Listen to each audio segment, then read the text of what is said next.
구독자 여러분 안녕하세요. 암호화폐 시장의 일정을 전해주는 유튜버 레이워크입니다. 오늘은 어제 10% 이상의 상승을 보여준 메탈 토큰과 이더리움의 대형 호재 소식들, 그리고 마지막으로 BNB 호재 소식까지 함께 전달을 해드리고자 합니다. 특히나 이더리움의 경우 암호화폐 시장에 큰 전환점을 보여줄 수 있는 좋은 기회이자 호재로 여겨지기 때문에 내용 꼭 보시기를 추천드립니다. 영상 끝까지 시청해주시고 도움이 되셨다면 구독과 좋아요도 부탁드리겠습니다. 영상 시작합니다.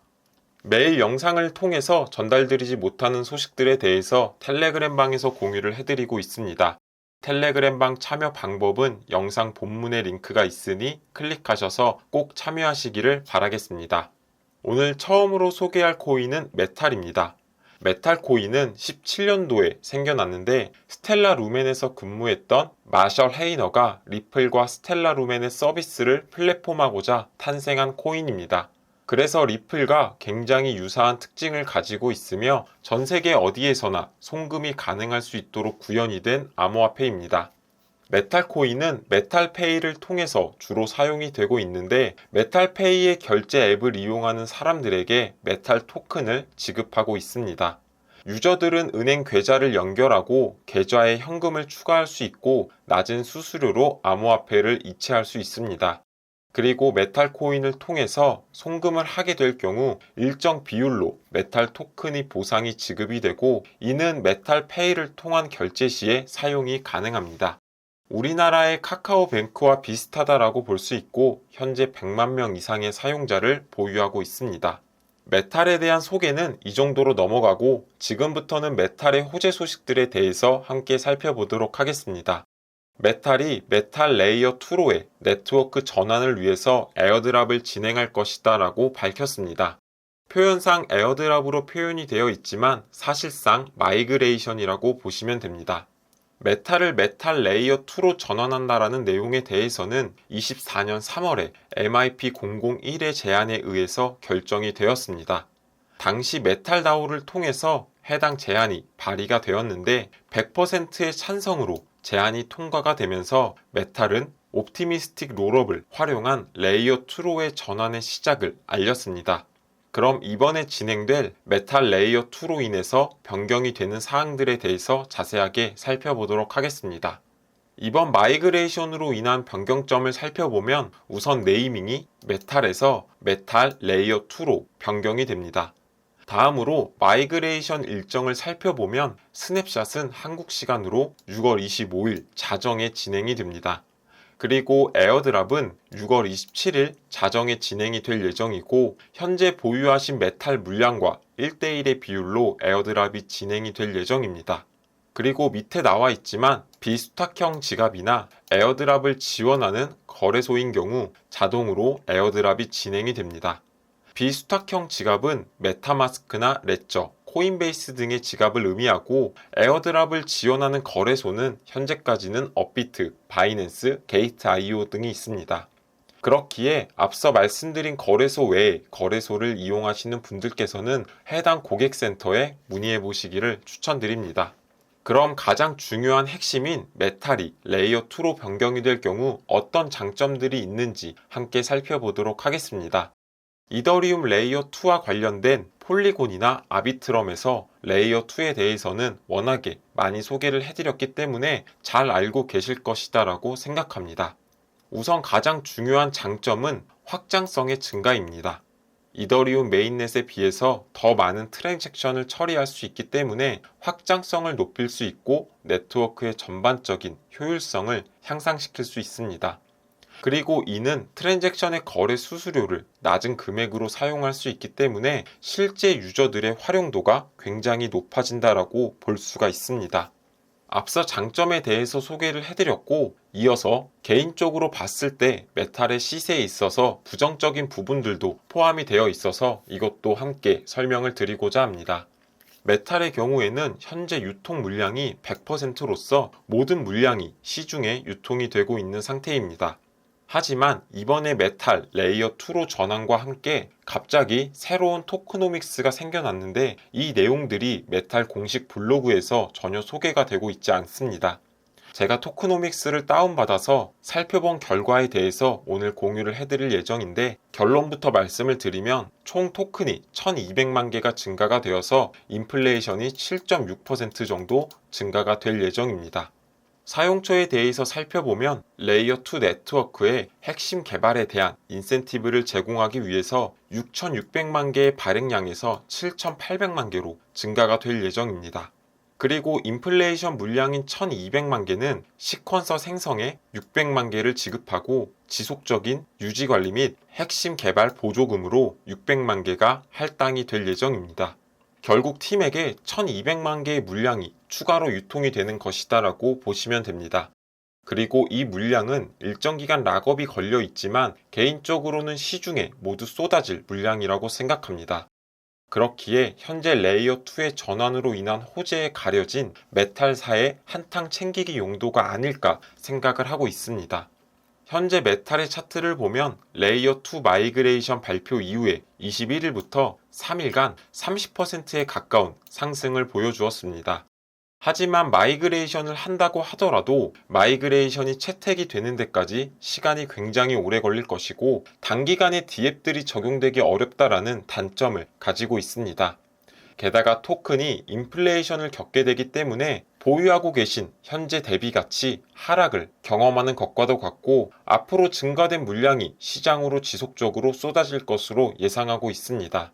개인적으로 메탈에 있어서 단기간의 호재라고는 보여지지 않기 때문에 홀더분들께서는 레이어 2가 전환이 될 경우 코인의 가격이 상승하게 될 텐데 이때 일부 물량은 매도를 고려해 보시는 게 어떨까 개인적으로는 생각하고 있습니다. 다음으로 소개할 코인은 이더리움입니다. 이더리움은 먼저 가격적인 움직임부터 함께 살펴보도록 하겠습니다. 이더리움은 지난 일주일간 0.74%가 상승하며 큰 변동성은 보이지 않고 지속적인 횡보세를 보여주고 있습니다. 그리고 여기 보시면 SEC가 이더리움의 증권성 여부에 대한 조사를 종료했다라고 밝히면서 이 시점을 이유로 상승하고 있는 모습을 보여주고 있습니다. 그래서 오늘은 이더리움의 증권성 여부에 대한 SEC의 조사 종료가 어떤 의미를 갖는지 그리고 앞으로의 이더리움의 방향성도 함께 살펴보도록 하겠습니다. 이더리움의 개발사인 컨센서스가 19일에 트윗을 남겼는데 SEC가 이더리움에 대한 증권성 조사 여부를 종료한다라는 내용이었습니다. 올해 3월에 SEC는 이더리움의 증권성 여부를 놓고 이더리움 재단에 이의를 제기했고 이어서 이더리움 재단과 관련된 기관들에게 웰스 노티스까지 발행하는 모습을 보였습니다. 당시 이더리움 현물 ETF의 출시에 대한 이야기가 나오고 있던 상태에서 SEC가 이더리움의 웰스 노티스를 발행하면서 이더리움 현물 ETF의 출시가 미뤄진다라는 분석들이 나오기도 했습니다. 그리고 이 소식은 바로 이더리움 및 알트코인들의 추가적인 규제를 암시하며 엄청난 가격적인 하락을 기록하기도 했습니다. 하지만 갑작스럽게 SEC가 이더리움의 증권성 조사를 종료하게 되면서 시장이 다시 한번 환호하고 있는 모습입니다. SEC가 갑작스럽게 이더리움의 증권성 조사를 종료한 데는 정치적인 이유가 있다라고 과거 영상에서 지속적으로 설명을 드렸습니다. 정치적인 이유가 동반되어 이더리움 현물 ETF 19B4가 승인이 되었고 SEC의 입장에서 살펴보면 이제 와서 이더리움을 증권으로 규정 지을 경우 19B4를 승인한 사유에 대해서 설명할 수 있는 방법이 없게 됩니다. SEC의 현재 상황은 이러지도 저러지도 못하는 상황이었기 때문에 증권성 조사를 종료했다라고 해석을 해볼 수가 있습니다. 그리고 지난주에 미국에서 진행되었던 상원의원 예산 청문회에서는 SEC 의장인 게리 갠슬러와 CFTC 위원장인 로스틴 베넘이 참석해서 이목을 끌었습니다. 예산 청문회의 주요 주제는 암호화폐에 대한 예산을 어떻게 편성하고 관리할 것이냐가 주된 내용이지만 역시나 암호화폐의 관할권에 대해서 의원들의 질문이 계속되었습니다. 그런데 여기서 이더리움이 상품인지 묻는 질문에 게리 갠슬러는 명확한 답변을 피하면서 불확실한 입장을 표명했습니다. 반대로 CFTC 위원장인 로스틴 베넘은 이더리움은 상품이다 라고 명확하게 규정을 짓는 모습을 보여주었습니다. 이는 이더리움이 상품으로 분류될 가능성이 굉장히 높다라는 것을 의미합니다. 그리고 이더리움이 상품에 속한다라는 내용에 힘을 보태는 내용들이 추가로 존재합니다. 올해 3월에 CFTC는 쿠코인이 미국 상품거래법을 위반한다는 내용으로 쿠코인을 기소했습니다.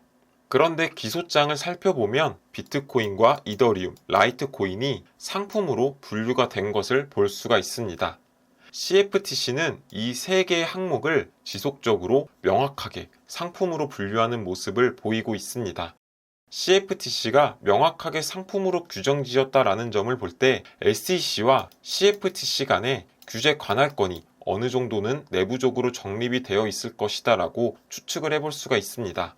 그렇기에 이더리움 현물 ETF의 승인이 시장에서 생각했던 것보다도 더 빠르게 진행이 되지 않을까 생각을 하고 있습니다. 이제 이더리움 현물 ETF의 출시를 위해서는 마지막 단계인 S-1 승인만을 남겨두고 있습니다. 그리고 모든 자산 운용사들은 기존에 제출했던 S-1 서류의 수정사항에 대해서 SEC로부터 피드백을 받았고 의견을 반영한 수정본을 제출한 상태입니다. SEC가 증권성 여부에 대한 조사를 종료했고 CFTC는 이더리움을 상품으로 꾸준하고 명확하게 분류하고 있고 S-1 서류가 자산 운용사들로부터 모두 제출이 되었기 때문에 이더리움 현물 ETF의 승인이 코앞에 다가온 상태라고 해석을 해볼 수가 있습니다. 그럼 이더리움 현물 ETF의 승인일이 언제쯤 될 것이냐라는 궁금증들이 많으실 것이다라고 생각합니다. 앞서 게리 겐슬러는 미국 상원 예상 청문회에서 이더리움 현물 ETF는 순조롭게 검토되고 있다라고 언급했습니다.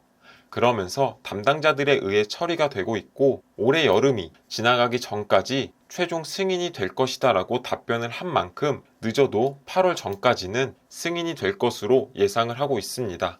이어서 블룸버그의 ETF 수석 전문가인 에릭 발추나스 또한 이더리움 현물 ETF는 7월 2일에 승인이 될 것으로 예상하고 있다라고 언급하고 있습니다. 과거 비트코인 현물 ETF도 날짜와 흐름을 정확하게 맞췄던 만큼 이번에도 7월 2일에 승인이 되었으면 하는 바람입니다. 그리고 승인이 된다면 이더리움에 있어서는 엄청난 자금의 수요가 몰릴 것이다라고 생각하고 있습니다. 그리고 이더리움 현물 ETF의 승인으로 자금의 수요와 더불어서 이더리움에 있어서는 긍정적인 데이터들도 속속들이 포착이 되고 있습니다. 보시는 차트는 검정색은 이더리움의 가격을 나타내고 파란색은 거래소가 보유한 이더리움의 보유량을 의미합니다. 현재 거래소가 보유한 이더리움의 수량을 살펴보면 역대 최저치를 기록하고 있는 것을 볼 수가 있습니다. 이는 이더리움의 매도 압력이 하락된다는 뜻으로도 해석을 해볼 수가 있고 보유량의 감소는 변동성이 커질 수 있음을 의미하기도 합니다. 현재 이더리움 현물 ETF라는 너무나도 큰 호재가 존재하는 만큼 이더리움 홀더분들께서는 조금만 더 참고 지속적으로 홀딩하시기를 바라겠습니다. 다음으로 소개할 코인은 BNB입니다. 바이낸스는 BNB 보유자들을 대상으로 호들러 에어드랍이라는 프로그램을 출시할 것으로 밝혔습니다. 관련된 내용 함께 살펴보고 BNB 가격에 있어서 어떤 움직임을 가져올 수 있을지 알아보도록 하겠습니다. 호들러 에어드랍은 바이낸스의 BNB를 보유하고 스테이킹을 한 대상자들에게 스테이킹 보상 외에 추가적인 에어드랍을 진행해주는 프로그램을 말합니다. 호들러 에어드랍을 제공받기 위해서는 KYC를 인증해야 하고 BNB를 심플언 상품에 예치해 두어야 합니다. 그리고 에어드랍이 발표된 이후에는 24시간 이내에 스팟 월렛에서 보상을 받을 수 있다라고 바이낸스는 공지하고 있습니다. 에어드랍은 바이낸스 상장 토큰을 보상으로 주는 것이기 때문에 초기 상장 펌핑에 혜택을 받을 수 있다는 점에서 큰 수익을 가져올 수 있다고 생각하고 있습니다. 그리고 이는 BNB의 매수 심리가 강화될 수 있다고도 해석을 해볼 수가 있습니다. BNB의 경우 올해 6월 초에 $710를 기록하면서 시총 1000억을 돌파하는 모습을 보여주었습니다. BNB가 올타임 하이를 경신하는 모습을 보여주었고 그 배경에는 크게 세 가지의 이유가 있었습니다. 첫 번째는 런치풀이나 메가드롭 등 BNB 홀더들에게 제공되는 다양한 혜택들이 있었고 두 번째로는 밈코인 메타에 따른 플로키나 덱스 거래소인 팬케이크 스왑의 호황으로 인한 BNB의 수요 증가가 있었습니다. 그리고 마지막은 BNB의 생태계 TVL이 증가가 되면서 BNB의 사용성이 증가된 영향이 있었습니다. 하지만 올타임 하이 달성 이후에 현재 약 15% 정도가 하락한 상태인데 이번 BNB 호들러 에어드랍이 반전을 가져다 줄 수 있을지 지켜보신다면 좋을 것 같습니다. BNB를 보유하신 분들은 가만히 두지 마시고 심플언을 통해서 이자도 받으시면서 바이낸스 상장 코인들 에어드랍까지 받으시면 어떨까 싶습니다. 그리고 올타임 하이의 가격에서 BNB를 추가적으로 매수하려고 고민하셨던 분들은 현재 15% 정도 낮은 가격을 기록하고 있기 때문에 매수도 한번 검토해 보시면 어떨까 싶습니다. 그리고 마지막으로 코인엑스 거래소에 대해서 소개를 해드리려고 합니다. 코인엑스 거래소의 경우 한글화가 되어 있어서 누구나 쉽게 접하실 수 있고 또한 거래소 신규 가입 시 다양한 이벤트 혜택들이 있기 때문에 가입을 희망하시는 분들은 영상 본문의 더보기란을 통해서 링크를 클릭해서 가입 진행해 주신다면 감사하겠습니다. 오늘의 영상은 여기까지입니다. 투자에 있어서 큰 도움이 되셨으면 좋겠습니다. 해당 영상이 도움이 되셨다면 구독과 좋아요 버튼을 눌러주시고 다음 코인 분석 때 뵙도록 하겠습니다. 시청해 주셔서 감사합니다.